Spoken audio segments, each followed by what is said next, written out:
हरे कृष्ण। ईशोपनिषद श्लोक संख्या 17। वायुरनिलमामृतम् अथेदं भस्मान्तं शरीरम् ओम क्रतो स्मर कृतं स्मर क्रतो स्मर कृतं स्मर। अनुवाद। इस क्षणभंगुर शरीर को भस्म हो जाने दे और प्राणवायु को वायु के पूर्ण कोश में विलय हो जाने दे। अब हे भगवान, मेरे समस्त यज्ञों का स्मरण करे और चूंकि आप चरम भोक्ता है, अतएव मैंने आपके लिए जो कुछ किया है उसे स्मरण करें।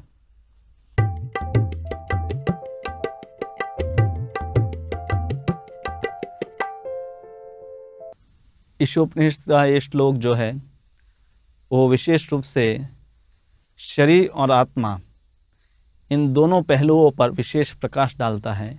और यहाँ पर भक्त है भगवान को प्रार्थना करता है कि वो अपनी अंतिम अवस्था में कैसे उसकी चेतना हो। तो हम सब जानते हैं कि शरीर नष्ट होता है परंतु आत्मा नष्ट नहीं होते हैं। पर आत्मा नष्ट नहीं होती है उसका अर्थ ये भी नहीं है कि आत्मा कहीं ज्योति में जाकर है मिल जाती है। प्रायः लोग विचार करते हैं कि आत्मा है वो परम जो ज्योति है उसमें जाकर मिल जाती है। तो आत्मा है निराकार निर्विशेष नहीं है, पर वो भी एक व्यक्तित्व है। और जीवात्मा जब इस शरीर को धारण करता है तब शरीर को भी एक आकार मिलता है। यानी कि जैसे मेरा आप एक कुर्ता मैंने पहना है, क्योंकि मेरा आकार है इसीलिए कुर्ते का आकार है। तो उसी प्रकार से जीव का भी अपना स्वरूप है, तो इसीलिए पदार्थों को भी एक विशेष स्वरूप प्रदान करता है। तो हम सब एक शरीर में जब होते हैं तो शरीर में हम सबकी एक ही इच्छा रहती है, वो है कि हमारी जो इंद्रिया है, यानी कि जीवा में मिली है, आँख मिली है, कान मिला है, नाक मिला है, त्वचा मिली है, ये सब इंद्रियों से हम संसार को एंजॉय करना चाहते हैं, भोग करना चाहते हैं। और विभिन्न प्रकार के शरीर हैं, जैसे कि कुछ शरीर में आप है पानी में तैर सकते हैं जैसे मछली है, और शेर है कि जिस शरीर में आप जीवन भर मांस खा सकते हैं। और अगर सूअर का शरीर है तो जहाँ पर है आप गंदगी में रहकर जीवन जी सकते हैं। तो भिन्न भिन्न प्रकार के शरीर भिन्न भिन्न प्रकार के अनुभव या इंद्रिय भोग करने के लिए प्राप्त है। पर ये जीवात्मा के लिए एक विपरीत स्थिति है, क्योंकि जीवात्मा या आत्मा वो उसका स्वभाव नहीं है कि जो विषय है उसका भोग करना। हम है इस शरीर को जब धारण करते हैं तो शरीर की जो इंद्रियां है विषयों के पीछे भागती है, पर वो सुख भोगने के बाद भी हमें वो सुख और शांति प्राप्त नहीं होती है, क्योंकि हम शरीर को तो संतुष्ट कर लेते हैं पर उस शरीर को धारण करने वाला जो आत्मा है तो उसको वास्तव में सुख शांति उससे प्राप्त नहीं होती है। और फिर इस शरीर को हम छोड़कर जाते हैं तब हमें दूसरा शरीर मिलता है, और एक क्रम है हमेशा चलता रहता है। तो यहाँ पर श्लोक में है प्राणवायु के बारे में भी बताया गया। आपने ये शब्द कई बार सुना होगा कि इसके प्राण चले गए। तो प्राण क्या है? प्राण वो शक्ति है कि जो शरीर के सब क्रियाओं को क्रियान्वित करती है। वो भगवान की एक विशेष शक्ति है कि जिससे हमारे शरीर में भिन्न भिन्न जो भी इंद्रियां हैं वो अपने अपने कार्य करती हैं। तो शरीर जो है उसकी सब क्रियाएं हैं प्राणों के कारण ही चलती हैं। और जब प्राण चले जाते हैं तब हम कहते हैं कि शरीर है अब मृत्यु को प्राप्त कर लिया। और फिर वो जो शरीर में है, पृथ्वी है, जल है, वायु है, ये विभिन्न तत्व है, अपने अपने मूल रूप में वापस चले जाते हैं। प्राण भी शाश्वत जो वायु है उस पर मिल जाते हैं। और योग के मार्ग में आपने सुना होगा कि योगी जो है हठ योगी तो अपने प्राणों को विभिन्न चक्र से, मूलाधार चक्र से लेकर ऊपर ब्रह्मरंध्र तक है ऊपर ले जाने का प्रयास करता है। मूल यही है कि जब है व्यक्ति वायु की गति को नियंत्रित करता है तो उसका मन है एकाग्र हो जाएगा, और मन एकाग्र करके वो आत्मचिंतन करके परमात्मा तक पहुंचने का प्रयास करता है। तो प्राण का विषय है उपनिषदों में काफ़ी विस्तार से चर्चा होती है। और योगी है वो अगर सिद्ध मतलब सिद्ध बन गया है या सिद्धि को प्राप्त कर लिया है तो इतना भी वो सक्षम हो जाता है कि अपनी इच्छा के अनुसार अपने पसंद के कोई लोक में भी वो जा सकता है। पर इस संसार में कोई भी व्यक्ति चाहे योगी भी है, कोई योग सिद्धि हासिल भी कर ले और दूसरे लोक में भी जाने के लिए सक्षम हो जाए, फिर भी वहाँ से भी वापस जन्म लेना पड़ता है। यानी कि मनुष्य शरीर हो या कोई भी शरीर हो, देवता का शरीर भी, तो भी हर जगह पर नियम तो यही है, जन्म मृत्यु जरा और व्याधि। जन्म होता है, मृत्यु होता है, बीच में वृद्धावस्था और रोग का अनुभव होता है। तो पूर्णता इसमें नहीं है कि हम कितने शरीर बदलते हैं, पूर्णता हम है इसमें है कि हम उस जगह पर जाए कि जहाँ पर से वापस नहीं लौटना पड़ता। ये जो श्लोक है उसमें यही प्रार्थना है, भक्त कर रहा है कि मैं आपके धाम में आ पाऊँ कि जहाँ से मुझे वापस इस संसार में लौटना न पड़े। और इसीलिए आप मेरे जो सत्कार्य हैं तो उसका आप स्मरण कीजिए कि मैंने ये किया है, तो मैं उस योग्य बनूं कि मैं आपके धाम में आ पाऊँ। तो इस संसार में तो जो शरीर मिला है, और अब देखते हैं कि सब लोग हैं भिन्न भिन्न प्रकार की जो इंद्रिय तृप्ति की इच्छा है उनकी होती है। किसी को खाने की इच्छा है, किसी को फिल्म देखने की इच्छा है, किसी को संगीत सुनने की इच्छा है।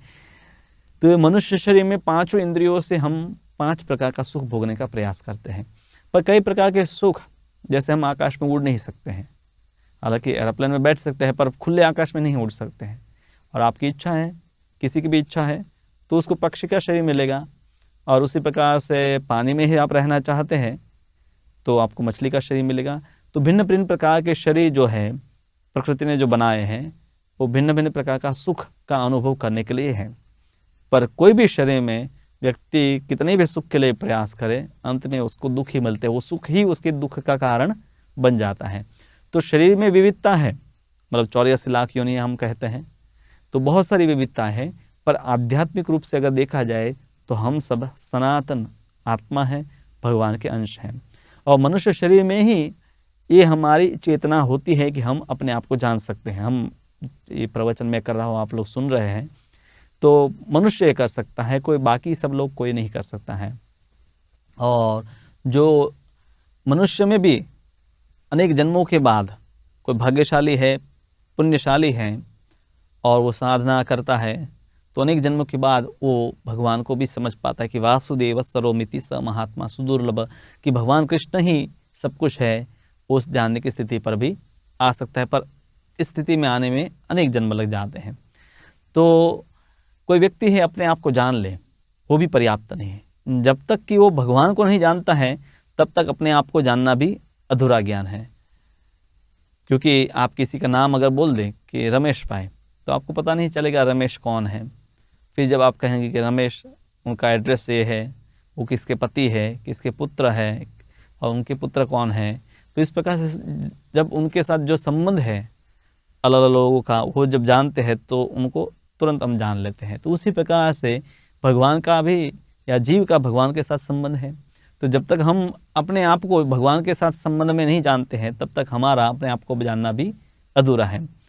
तो इस संसार में कुछ लोग हैं वो फिर मुक्ति के लिए प्रयास करते हैं कि ये चक्र में हमें नहीं घूमना है, चलो हम मुक्ति के लिए प्रयास करते हैं, ज्ञान के अनुशीलन में लग जाते हैं, उपनिषदों का अध्ययन करते हैं और विचार करते हैं कि मैं शरीर नहीं हूँ, मैं आत्मा हूँ। तो इस प्रकार की चेतना से हो सकता है कि वो भगवान का जो तेज है, जिसको ब्रह्म ज्योति कहते हैं, वहाँ तक पहुँच जाता है, वहाँ उनको शाश्वत जीवन प्राप्त हो जाएगा। पर भगवान की भक्ति का जो आनंद है वो प्राप्त वहाँ पर नहीं है।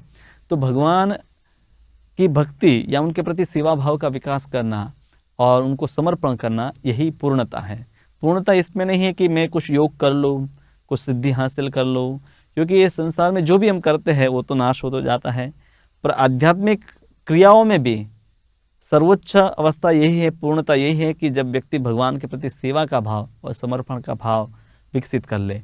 अन्यथा वो इसी संसार में है, वापस आएगा कभी न कभी और वापस है जन्म मृत्यु के चक्र में फंसा रहेगा।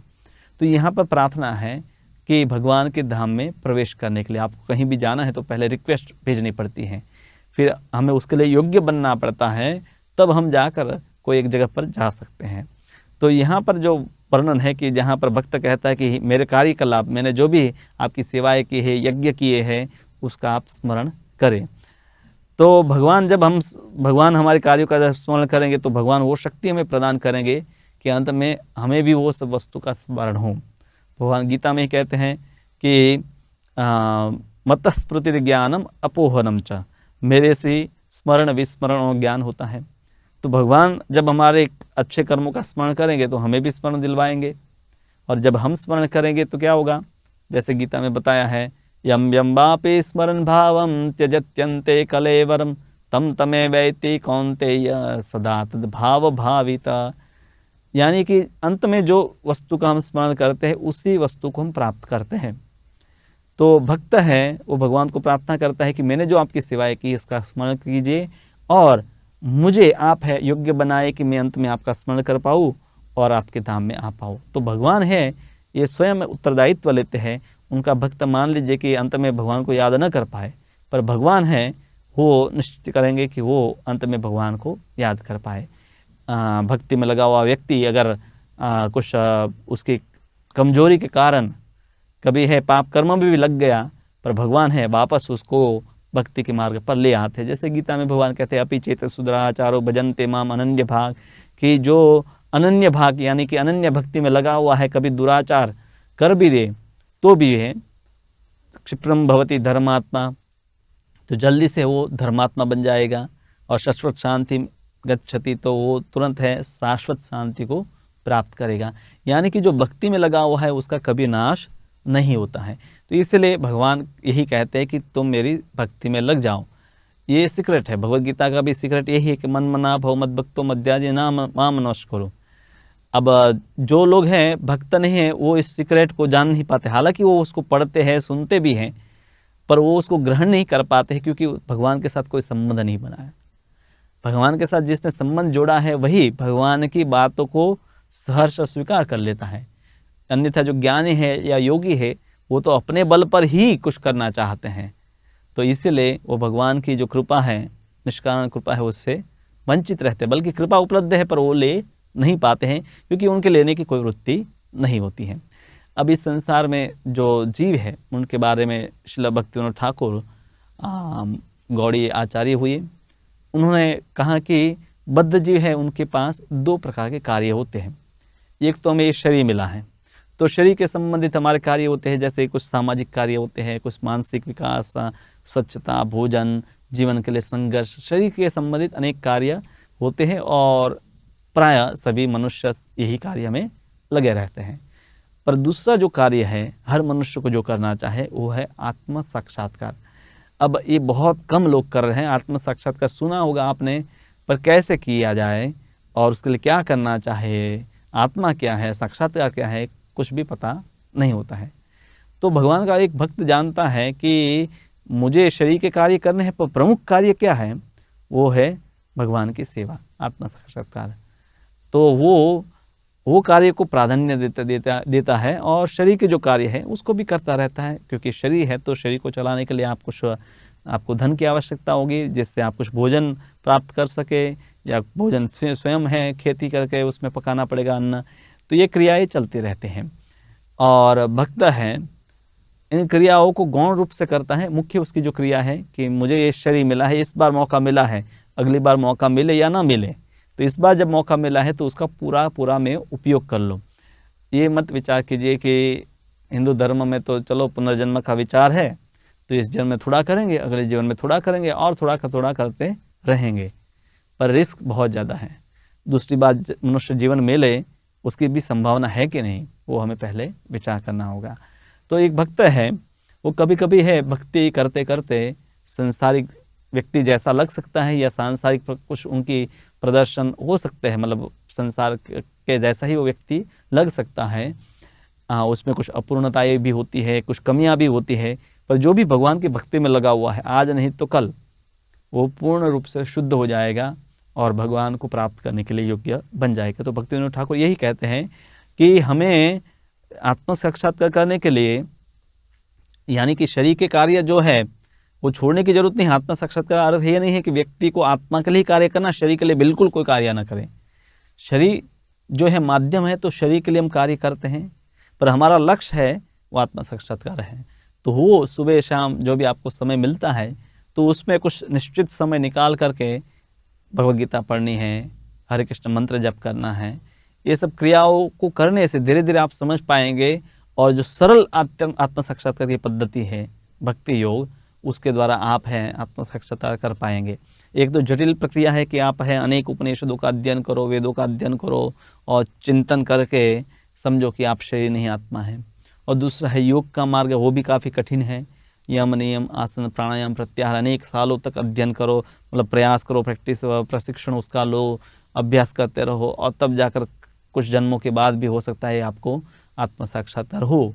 पर भक्ति की जो क्रिया है उसमें आत्म साक्षात्कार की जो क्रियाएं हैं उसके लिए आपको कुछ नया नहीं करना है। आप जो कर रहे हैं, आप भोजन करते हैं, आप सुनते हैं, आप बोलते हैं, तो अब उस पर केंद्र हमें बदलना होता है। तब वो हमारी जो अपूर्णता है वो सब अपूर्णताओं से मुक्त हो जाएंगे। तो इसी को कहते भक्ति योग। भागवतम में भक्ति की 9 विधियाँ बताई है जिसको नवधा भक्ति कहते हैं।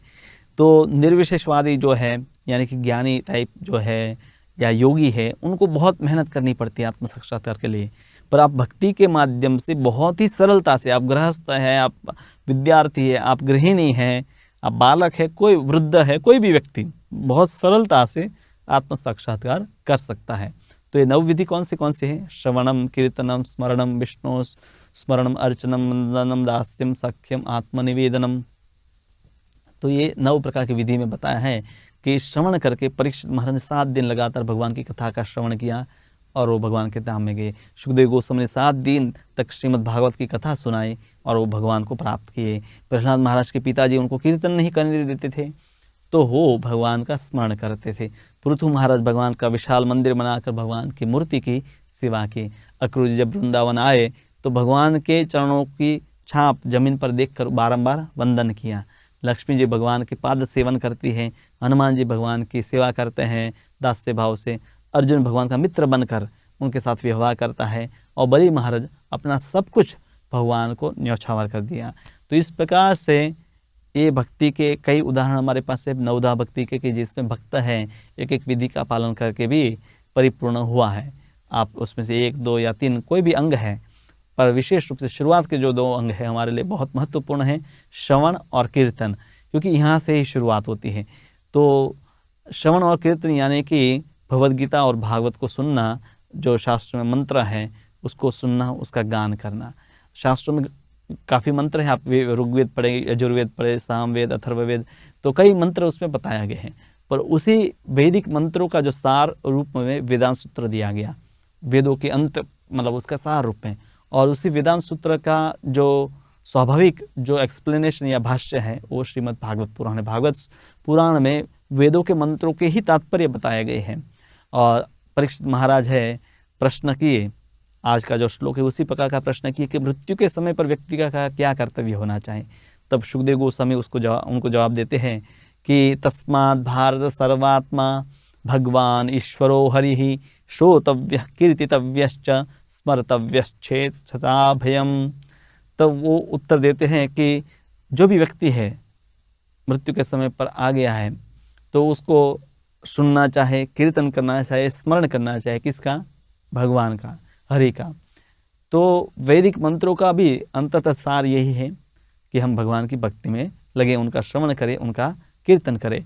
तो प्रत्येक व्यक्ति का कर्तव्य, चाहे वो मृत्यु के नज़दीक है या नहीं है, क्योंकि हमें पता नहीं है कि हमारा समय कितना बाकी है, तो हमें पता नहीं कि कौन मृत्यु के नज़दीक है, कौन मृत्यु के नज़दीक नहीं है। तो प्रत्येक व्यक्ति का समय प्राय किस प्रकार से बीतता है, रात्रि में निद्रा में या कुछ भोग करने में उसका समय चला जाता है, और दिन का समय उसका अर्थ उपार्जन में चला जाता है। तो उसके पास बिल्कुल समय ही नहीं होता है कि वो जिज्ञासा करे आत्मा क्या है, भगवान क्या है। अगर थोड़ा बहुत जान भी ले तो फिर उसको अभ्यास करने के लिए या प्रैक्टिस करने के लिए उसके पास समय नहीं रहता है कि मैं आत्म साक्षात्कार के लिए कुछ प्रयास करूं।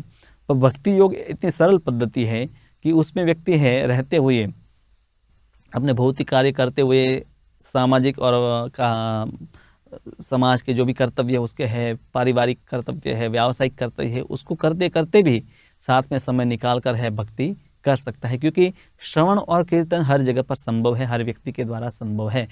तो जो लोग हैं भगवान के रूप में नहीं मानते, वो क्या कल्पना करते हैं कि भगवान तो निर्विशेष है, उनका कोई रूप नहीं है, तो सिर्फ हम ध्यान करेंगे। तो उनके लिए मार्ग बहुत कठिन है, क्योंकि आप ध्यान करने बैठेंगे, आपका मन कहाँ जाएगा आपको पता नहीं है, और किस वस्तु पर आप ध्यान करेंगे। मन को एक स्थान चाहे, कोई पदार्थ चाहे जिस पर वो एकाग्र हो सके, तो उनका मार्ग काफ़ी कठिन है। और बहुत सारे सांसारिक राजनेता है, समाज के नेता हैं, वो संसार में भौतिक प्रगति के लिए लोगों को अनेक प्रकार के भाषण देते हैं, लोग उसको सुनते हैं।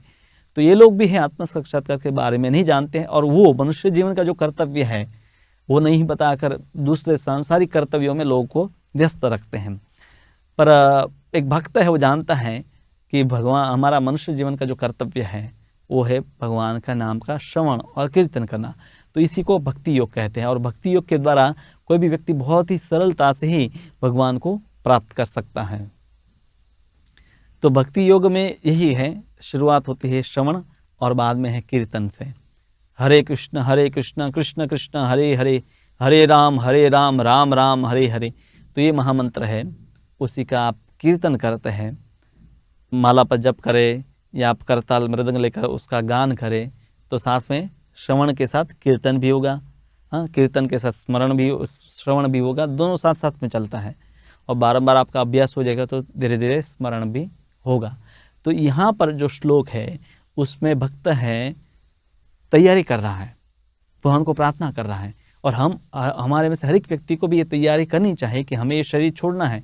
तो उससे पहले तैयारी कर ले, भगवान को प्रार्थना करें, हर रोज़ प्रार्थना करें कि मुझे पता नहीं मेरा ये दिन आखिरी दिन हो सकता है, तो आप मुझे कृपा करें कि मैं आपको अंत में याद कर पाऊँ। और तभी हम कर पाएंगे कि जब हम प्रतिदिन इसका अभ्यास करते होंगे। तो इसलिए आपने देखा होगा कि इस्कॉन में सब भक्त हैं प्रतिदिन हरे कृष्ण कृष्ण कृष्ण हरे हरे, हरे राम राम राम हरे हरे। तो इस महामंत्र की माला करते हुए आपने अक्सर इस्कॉन के भक्तों को देखा होगा, क्योंकि ये प्रतिदिन अभ्यास करेंगे तो हमारी चेतना या मन उस प्रकार का बनेगा, और फिर यम यम वापि स्मरन् भावम, उसी के अनुसार हम अंत समय में भगवान को याद करेंगे। और अंत समय में भगवान को याद करेंगे तो क्या होगा, हमें इस संसार में नहीं आना पड़ेगा। जब संसार में नहीं आना पड़ेगा तो संसार की जो समस्याएं हैं, जन्म मृत्यु जरा व्याधि, फिर शरीर के कष्ट है, अन्य लोग जो हमें कष्ट प्रदान करते हैं, प्रकृति के द्वारा जो कष्ट प्रदान किए जाते हैं, तो अनेक विध जो समस्याएं है इसका एक साथ समाधान हो जाएगा।